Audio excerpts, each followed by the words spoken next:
남쪽 베레아 땅 베다니에서 세례 요한으로부터 세례를 받으신 예수님. 예수님은 광야에서 40일 동안 금식하시고 사탄에게 시험을 받으셨습니다. 그리고 나사렛으로 돌아오셔서 나사렛에서 하나님 나라 복음을 선포하지만 고향 나사렛 사람들은 예수님을 죽이려 하고 배척합니다. 가버나움으로 옮기신 예수께서는 가장 먼저 네 어부들을 제자로 부르셨습니다. 바로 그 다음 날 일이 오늘 펼쳐집니다. 43절입니다. 이튿날 예수께서 갈릴리로 나가려 하시다가 빌립을 만나 이르시되 나를 따르라 하시니. 아멘. 지금 이곳은 베드로와 안드레의 고향인 벳세다로 추정하고 있습니다. 벳세다의 뜻이 바로 어부의 집이죠. 이곳 벳세다에는 베드로와 안드레뿐만이 아니라 그의 동료인 빌립도 있습니다. 예수께서 빌립을 만나십니다. 여기서는 단순히 만난다라고만 표현을 하고 있지만 휴리스코라는 이 단어는 만나다는 뜻도 있지만 찾다라는 뜻도 있습니다. 예수께서 빌립을 친히 찾아가셔서 만났다는 것을 의미하는 겁니다. 주권적으로 역사하시는 겁니다. 그리고는 나를 따르라 명령하십니다. 성경에는 단순히 나를 따르라 했겠지만 둘 간의 시선이 서로 마주쳤을 것이고 우리가 알 수 없는 대화가 또 있었을 것입니다. 그러면서 빌립은 예수님의 그 나를 따르라는 그 말씀에 순종하여 베드로, 안드레, 야고보, 요한과 같이 그 길로 곧바로 예수님을 따라 나섭니다. 이렇게 하루를 시작했던 빌립이 오후에 친구인 나다나엘을 찾아갑니다. 가나 사람 나다나엘이 많은 학자들이 바돌로메와 동일한 인물이다라고 추정을 합니다. 바돌로메라는 뜻은 아들이라는 거죠. 돌로메의 아들이라는 신분을 나타내는 것이고 나다나엘은 이름을 나타낸다. 이렇게 해석하는 것이 일반적입니다. 이 나다나엘의 뜻은 하나님이 주셨다라는 뜻입니다. 빌립이 친구 나다나엘을 찾아간 것은 이유가 있습니다. 이 빌립의 시선이 세상을 향해 있었습니다. 하나님에 대해서 알고는 있지만 자기중심적으로 세상을 바라보고 있었습니다. 그런 빌립에게 예수가 찾아오셔서 나를 따르라 할 때 빌립은 예수님을 따라 예수님의 제자가 됩니다. 예수님을 메시아로 인정하고 제자가 된 빌립이 가장 먼저 한 것은 무엇이냐 하면 자기 친구인 나다나엘을 찾아와서 메시아의 소식을 전하는 겁니다. 안드레가 메시아를 만났다고 베드로에게 전했던 것처럼 빌립이 자기 동료인 나다나엘에게 내가 메시아 예수를 만났다고 전하고 있는 겁니다. 45절 말씀입니다. 모세가 율법에 기록하였고 여러 선지자가 기록한 그 일을 우리가 만났으니 요셉의 아들 나사렛 예수니라. 아멘.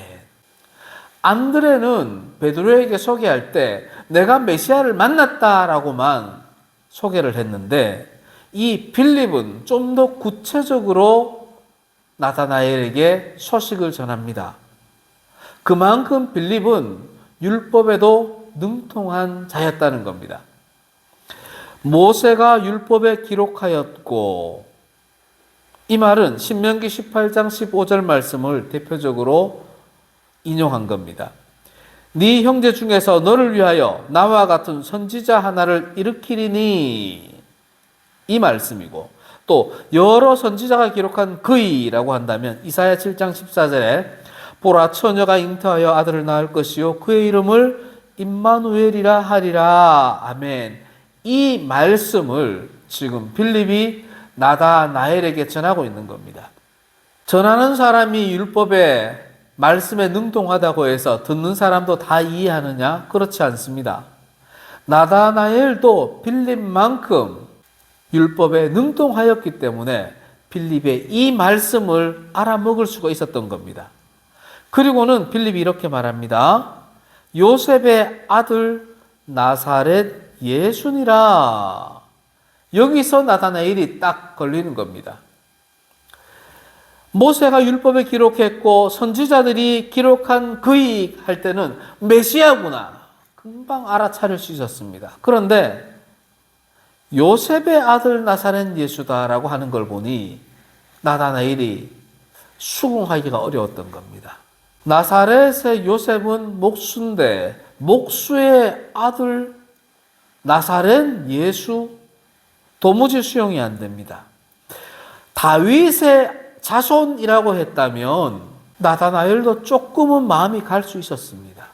나사렛이 아니라 베들레헴에서 나신 이가 있으니 예수라 하라 했으면 나다나엘이 맞네, 성경에 예언된 메시아가 맞네라고 금방 수긍했을 텐데 목수 출신인 요셉의 아들 나사렛 출신 예수라 하니 나다나엘은 거기서 마음이 닫혀버리는 겁니다. 빌립이 예수에 대하여 정확하게 알지 못했던 겁니다. 베들레헴에서 나셨는데 나사렛에 와서 살고 계시는 나사렛 예수다라고 가르쳤다면 나다나엘이 성경에 예언된 그 말이 맞네라고 수긍했을 겁니다. 요셉이라고 하지 아니하고 다윗의 후손인 요셉의 아들, 결국은 다윗의 후손인 예수라고 말했다면 나다나엘은 빌립의 전도를 그대로 받아들였을 겁니다. 그런데 빌립은 자기가 알고 있는 선에서 나다나엘에게 전도하다 보니 올바르게 전도하지를 못했습니다. 정확하게 가르쳐 주지를 못했습니다. 사랑하는 성도 여러분, 우리가 복음을 전할 때 정확하게 전하는 것이 얼마나 중요한 줄 모릅니다. 대강 알고 대강 전하면 그 복음을 듣는 사람들은 오해할 수 있습니다. 그 사람이 가지고 있는, 듣는 사람이 가지고 있는 성경의 지식으로 인해 전하는 사람과는 전혀 다른 방향으로 이해할 수가 있게 되는 겁니다. 그래서 전하는 자는 성경을 바르게 알아야 합니다. 예수에 대하여 바르게 알아야 합니다. 빌립의 말을 들은 나다나엘이 한마디 합니다. 나사렛에서 무슨 선한 것이 나겠느냐. 여러분, 나다나엘의 이 말이 이해가 되지 않습니까? 누군가 여러분에게 와서 예수에 대하여 잘못 전한다면, 저 안동에서 예수가 났다더라. 그러면 여러분들 뭐라고 말하겠습니까? 안동에서 어떻게 예수가 나오느냐? 당연히 이렇게 반응하지 않겠습니까? 나다나엘은 빌립이 전하는 그 소식을 듣고 자기가 아는 것과는 달랐기 때문에 나사렛에서 무슨 선한 것이 나겠느냐라고 회의적으로 되물었던 겁니다. 나사렛에서는 결코 메시아가 날 수 없다라고 이야기를 하는 겁니다. 조금은 어설프게 전달했던 빌립이 나다나엘의 반응을 보고 놀라며 이렇게 말합니다. 와보라. 빌립은 예수님에 대하여 정확하게 선포하지는 못했지만 나다나엘이 와서 예수님을 만나기만 하면 예수님이 자신 빌립을 변화시킨 것처럼 나다나엘을 변화시켜서 제자로 삼아주실 것이라 확신했던 겁니다. 사랑하는 성도 여러분, 우리가 전도할 때 가끔씩 그렇게 전도하죠. 문양교회에 와보라. 무슨 교회에 와보라. 문제는요, 과연 그 말을 듣고 교회에 왔을 때 그가 예수님을 만날 수 있는지, 그가 교회에 와서 거기서 예수님을 체험할 수 있는지가 문제가 되는 겁니다. 어떻습니까? 교회에 오는 그 사람이 그 순간 예수님을 딱 만날 수 있습니까? 만나는 과정에 많은 시간이 드는 것이 현실입니다. 물론 하나님의 주권적 역사로 예배당 문을 여는 순간 하나님을 만나는 사람도 있습니다. 하지만 대부분의 사람은 새신자반을 거치고 성경 공부의 시간이 지나고 기도의 시간이 지나고 예배의 시간이 지나고 어느 정도의 시간을 거치면서 하나님에 대해서 알아가고 예수님에 대해서 알아가고 믿음이 자라서 그제서야 나 예수님 만났구나. 예수님이 그때 부르실 때부터 지금까지 나를 만나주시기 위해 부르셨구나라는 걸 체험하게 되죠. 문제는 그때까지 우리가 얼마나 하나님의 말씀을 바르게 가르치고 배우느냐인 겁니다. 2000년 전에는 예수께서 친히 육신의 몸으로 계셨기에 빌립이 와보라 해서 예수께서 다 해결해 주셨잖아요. 그런데 지금은 어떻습니까? 와보라 했으면 그 다음에 해야 할 일이 예수님에 대하여 바르게 가르칠 수가 있어야 됩니다. 왔는데 잘못 가르치면 어떻게 될까요? 더 위험한 일이 생겨요. 이 땅에 많은 이단들이 있습니다. 와보라 해서 가서 잘못된 교리, 잘못된 하나님, 잘못된 예수님을 배우니 결국은 혼인잔치집에 들어가지 못하는 백성이 되고 마는 거잖아요. 나다나엘은 친구 빌립의 간청을 외면할 수가 없었습니다. 나다나엘이 빌립과 함께 예수가 계신 곳으로 한 걸음 한 걸음 다가갑니다. 그때 예수께서 다가오는 나다나엘을 보시면서 말씀하십니다. 47절입니다. 보라, 이는 참으로 이스라엘 사람이라 그 속에 간사한 것이 없도다. 아멘. 이 말씀을 이해한다는 것은 창세기에 대하여, 율법에 대하여 상당한 식견이 있어야만 이해할 수가 있는 겁니다. 야곱을 전제로 하고 있는 이야기입니다. 야곱이 어떤 사람이었습니까? 간사함의 대표적인 사람이었습니다. 그의 시선은 당장의 이익에 있었습니다. 그래서 간사한 행동을 함으로써 하나님의 백성이 되려고 했던 사람이 바로 야곱이었습니다.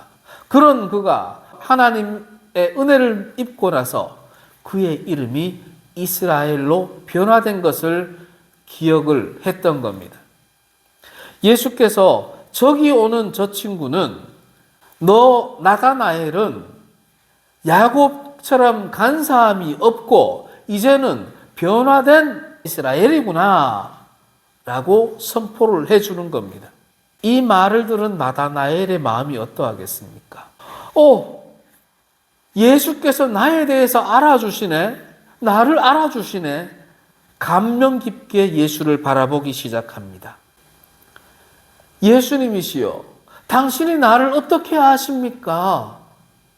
아무도 나를 몰라주는데 당신이 나를 그렇게 판단해 주시네요. 나는 간사함이 없고 진정한 이스라엘 자손이구나 이렇게 말씀해 주시니 몸둘 바를 모르겠습니다. 나 행복합니다. 어제 드라마를 보다 보니 이런 내용이 나오더라고요. 평생을 수선하는 한 여인이 어떤 진품, 가품을 분별하는 회사에 취직하는 과정에서 그 소개하는 헤드헌터들에게 하는 말이 당신들이 나를 알아봐줘서 감사합니다. 그런 장면이 나오더라고요. 나다나엘이 지금 그렇습니다. 빌립도 몰라줬는데 하나님 당신은, 예수님 당신은 나를 진정한 이스라엘 자손으로 인정해 주시는군요. 제 평생 율법을 연구하고 묵상하며 경건하게 살기 위해 노력했는데 그걸 예수님 당신께서 나를 알아주시는군요. 감사합니다. 그런데 예수님, 당신이 나를 어떻게 아십니까? 예수님이 말씀하십니다. 빌립이 너를 부르기 전에 네가 무화과 나무 아래에 있을 때에 보았노라. 아멘. 그러면 무화과 나무 아래가 도대체 어떤 의미일까? 이 당시에 무화과 나무 아래는 율법 연구하는 장소였습니다. 회당이 있죠. 공식적인 연구기관이죠.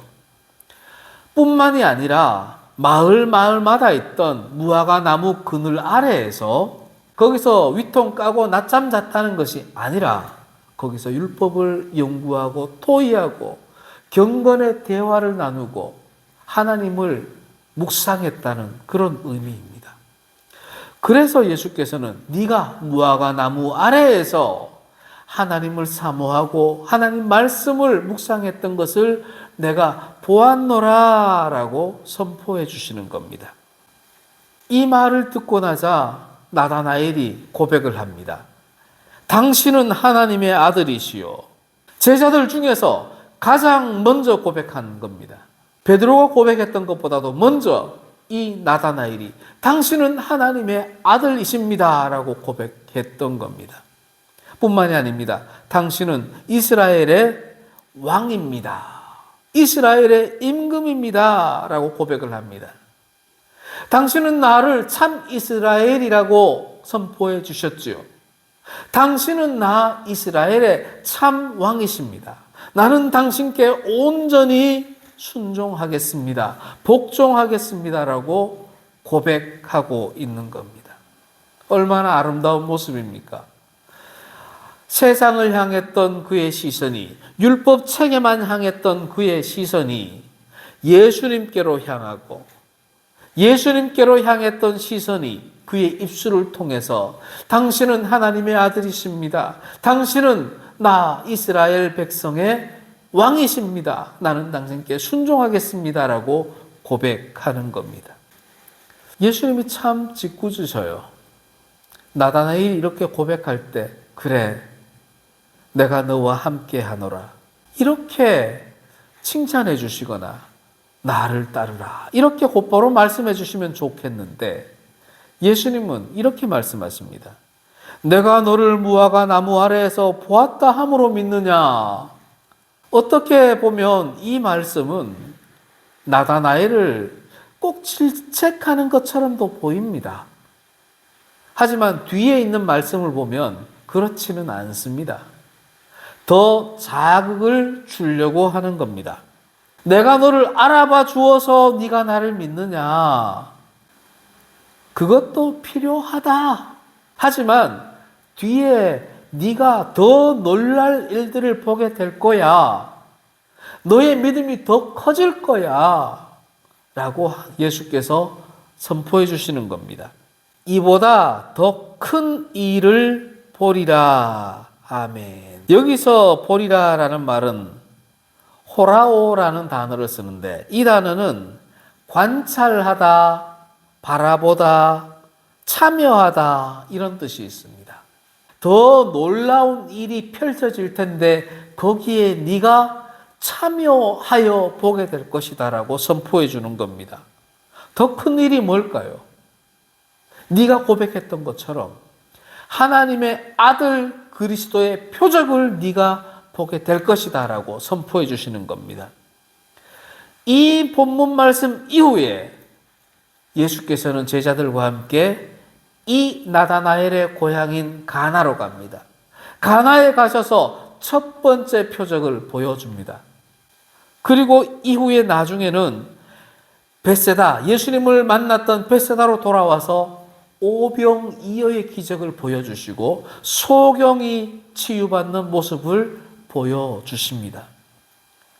나다나엘은 예수님과 3년 동안 공생애를 하면서 그리스도이신 표적을 무수히 많이 보고 체험하고 참여하게 되는 겁니다.